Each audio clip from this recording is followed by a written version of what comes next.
We have a voicemail number. It's 2192-DAVID-P. We have not heard from the Louisiana troll for a while, but he has really been activated by the results of last week's election, and I want to hear from him now.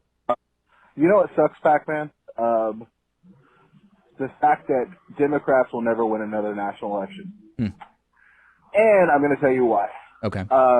If Trump does bring back jobs to the Rust Belt, and pretty much a lot of, kind of the rural states in America, where there are minorities, by the way, unlike what you think, minorities don't just all live in inner city ghettos like you leftists like to claim for some weird racist reason. They're going to see. Well, here's the thing: you leftists use minorities as a tool for Democrat votes. That's it, and I could prove that by two different things. Just look how nasty you guys are to minorities who don't vote D.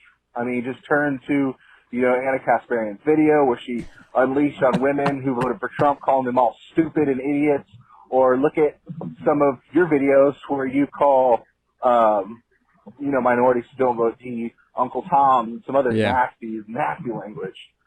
Matt, the Louisiana troll calls in, and all his comments are based on things that just have never happened. I feel like he's watching other shows, and he thinks it's this show, and then he calls in and leaves us voicemail.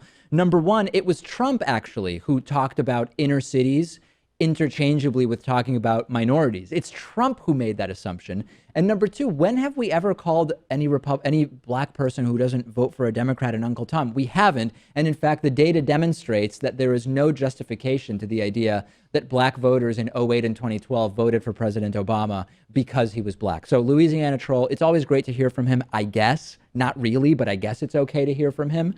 But you've got to call in about stuff that we've actually said. We've got a great bonus show for you today. Please become members. You'll get instant access.